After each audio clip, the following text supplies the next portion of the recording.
Hey YouTube, welcome back to my channel and welcome to the next part of my RS5 upgrade to my S5. So this is also a facelift as well that I'm doing. So you saw in the last episode me installing the new facelift lights and getting them in, and we also painted up the bumper bar because on trial fitting of the actual front bumper you could see the bumper bar through there. But to fit these lights I had to buy the brackets and I had to wait for those to come in. But yeah, that's all been done. So next part is I'm going to trial fit the bumper again, and after that, if that all goes well, then we can take the old bumper and take the parts off that we need and build up the new bumper ready to go on the car.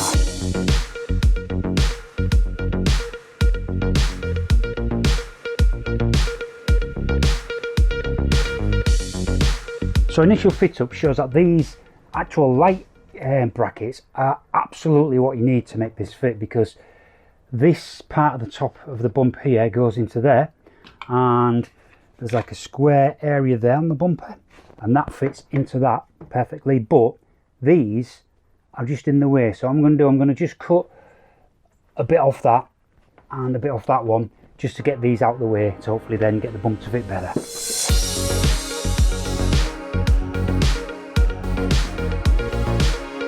And that, I've got to say, fits lovely now. So they go nicely into them slots there, both sides. The headlight might just need a little bit of adjustment, but it's not looking too bad lining up. This bit will get pulled in when you put the bolts in. I haven't pushed that bit in yet because I don't want to lock that bit in. But all in all, that I think is looking nice. So now that I'm over the moon with that, that's fitting lovely. Let's get this back off and let's use the parts off the original bumper and the grills that I've got to build this one up ready to go properly on the car.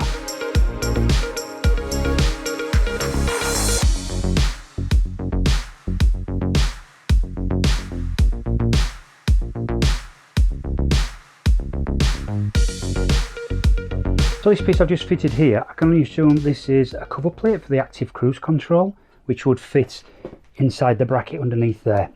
So I need to find a couple of nuts and bolts, I think, just to fasten that up. So let me see if I've got those. So I just looked in the bag of bits that you get with the kit, and guess what? There's a couple of nuts and bolts in there, which will just fit nicely into those holes. So I'm digging around, I've managed to find a couple of nice black bolts, so I'm going to use those instead.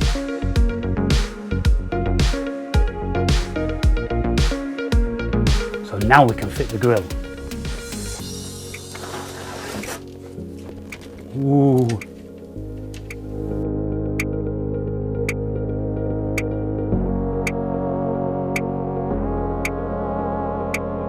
Well, that is a tight fit. It does go in, and there is 1, 2, 3, 4, 5, 6, 7, 8, 9, 10, 12 screw holes around it. So we can screw that in and it's never going to come off. I'm going to take the screws off the old bumper.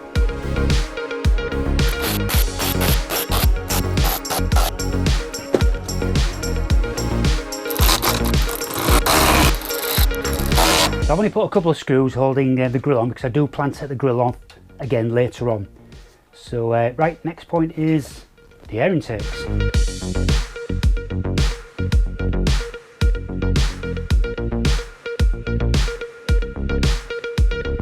So just looking, some of these tab location slots just need a little bit of work on them. You can see there, I mean, they're hardly through. So I was going to get a Stanley knife and just sort those out.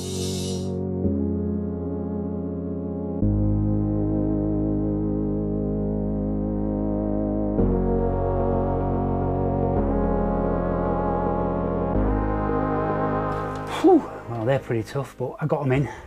I'll do the other one off camera because it's just the same as that one. So next is the front lip.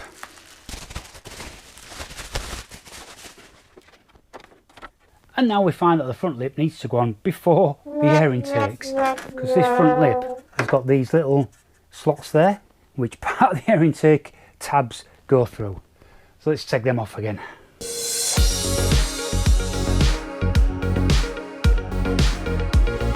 Now let's fit the front lip.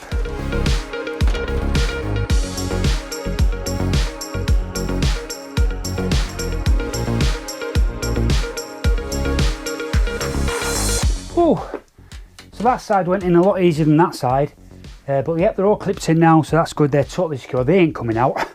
So now let's get the parking sensors installed.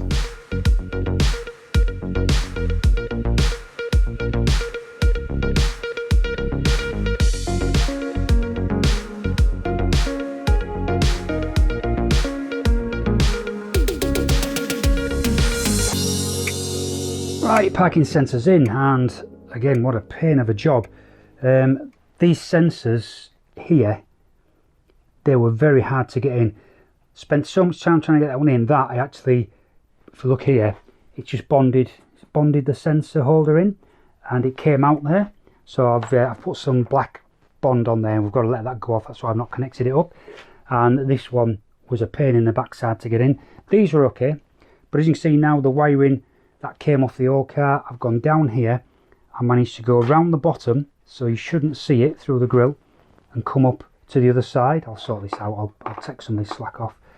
And what I'm just going to do is just feed the sensors like that, so you shouldn't really see much of a wire from outside the car. That'll be the same when that's dried. That one should go in there. So that's it, it's almost time to get this back on the couch. Just got one more piece, and that's the low lip that we need to install on here.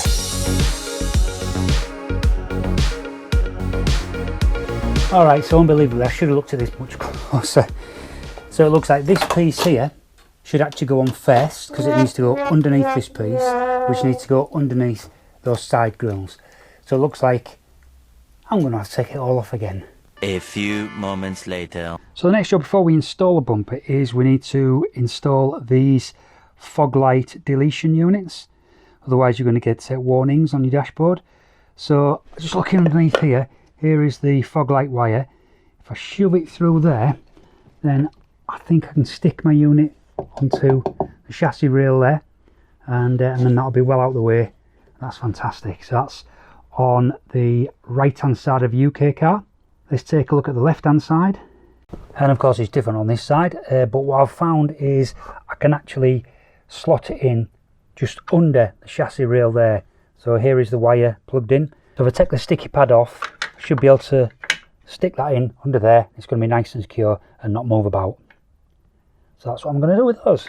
That's it done. So it's nicely stuck on there, so that's well out of the way, so I don't have to stick them on the back of my bumper and have to undo these every time I want to take my bumper off. It's just one less thing to undo. So now we are ready to fit the bumper back on the car.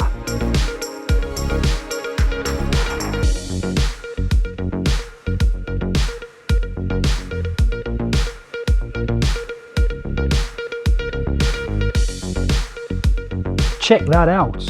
That looks absolutely fantastic. So pleased with that. As you can tell, the bonnet doesn't fit, so just so happens I've got a new bonnet. So let's get this bonnet removed and get the new one installed. So here's my facelift bonnet, and interestingly, when I was looking online on eBay and places like that to buy these, they were coming up at about £650 to get one that's been taken off a crashed car. I went to Audi, asked them how much for a brand new one. £605 brand new from Audi, so it was not worth getting a second-hand one. So first step in removing the bonnet is we're going to have to disconnect whatever this is. Now it looks like it goes over there, which I'm guessing they're water jets, but this feels like electrical rather than a pipe. But anyway, we need to get into that. To get into that, we're going to need to take this panel off. So let's remove this panel and see what's underneath. So it doesn't seem to be unpluggable down here, because it just goes down, then down there and down into the wing. So what I'm going to do is we need to take the bungs out and see if we can loosen these off and feed it back and pull it out here. Popping out the water jet, you can see it's got a very thin pipe on and also a plug. So let's remove those.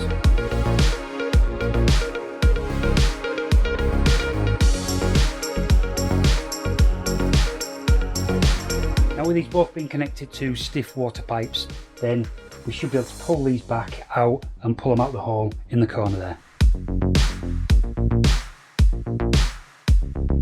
Next thing we're going to do is loosen the bonnet strut here. We'll prop it up with a piece of wood just so it don't fall down, and then we should be in a position to remove it.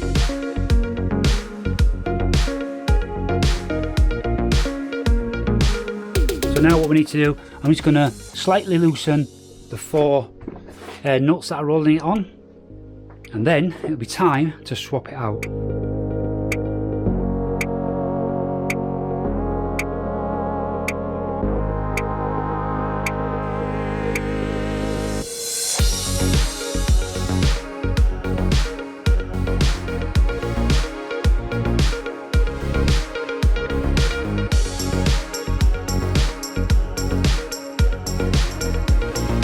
there it is, just loosely laid in position. It's going to need a bit of lining up, but hey, woohoo, that is looking absolutely amazing.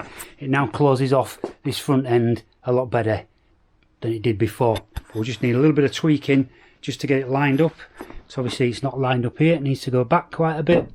So I'm going to mess around lining this up and I'll get back to you shortly. Alright, so it's fairly level with the wings there, it just needs to go up maybe a little bit.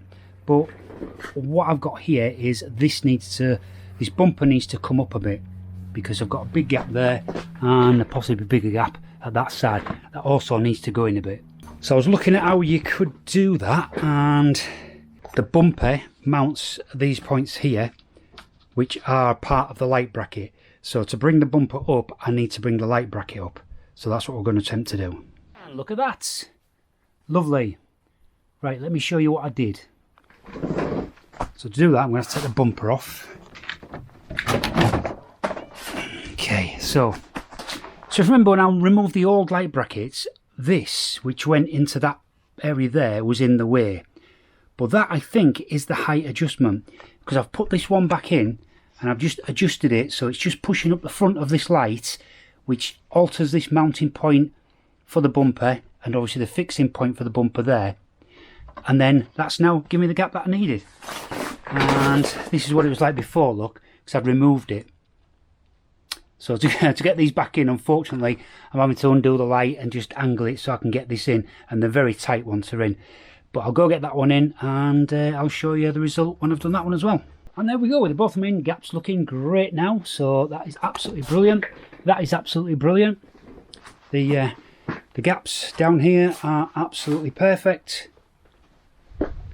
Gap down this side, absolutely perfect. So that bonnet is looking very nice. So it may need a little bit more adjustment, because the only thing is I ain't got the height right, because let me show you something else I'm going to have to buy now. So you get these bonnet adjusters here, which adjust the bonnet up and down. They screw into the actual bonnet and they allow it, you can screw it in and out to make the bonnet lock down at the right level. Now on the old bonnet, they went into a cutout there. This one has got a different hole. So I'm sure when I bought the kit, the guy said when you get the bonnet, the only thing different is the bump stops. So I'm going to have to look at what the RS5 bump stops are. It won't go in that hole there, even though it looks like it should. It just won't screw in, because it needs like a little proper cutout for it to screw in, so they won't go in. So that's the only thing. So I can't adjust the bump stops to get the bonnet height right. But that's not a big problem, because what I'll do, I'll stick something just on the structure there, which just keeps the bonnet at the same height until I can order the correct parts to go on this. So that's one thing. The other thing I'm definitely going to need is the RS5 slam panel that goes down in this bit here. Let me show you. The original one would fit like so. Now it kind of fits, but look, see where that doesn't match with that, which it needs to. So that's not going to fit. So I can leave it off for now. That's not a problem. Get some form of temporary bump stop for now, and then we can get all the other bits fitted to the underside of the bonnet. Ta-da! So I made a temporary bump stop just by taping up a load of rubber washers together and put a bit of 3M tape on the back of it. So I'm just going to stick that where the bump stop should be on the car.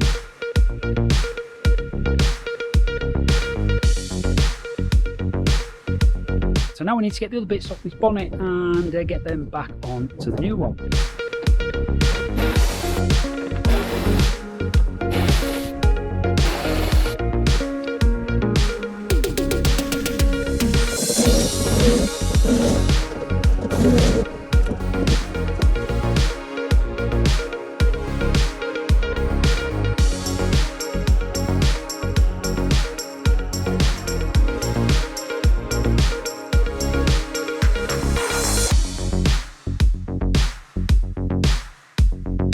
Now we've got to see if we can get the wiring for the water jets pushed back through. This is going to be fun.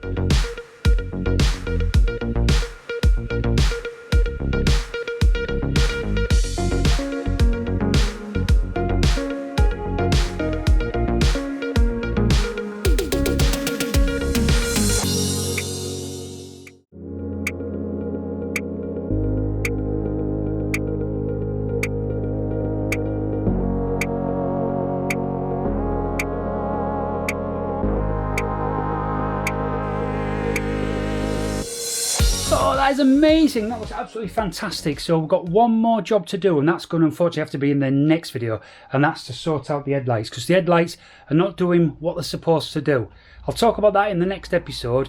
There'll be a bit of coding involved, I'm sure, but we need to get those headlights working correctly for this car. So that's it. I hope you enjoyed this episode of my RS5 body kit installation, and if you have, then don't forget to subscribe to my channel for more videos like this, and if you like this particular video, then please give me the thumbs up. Till the next time, stay safe.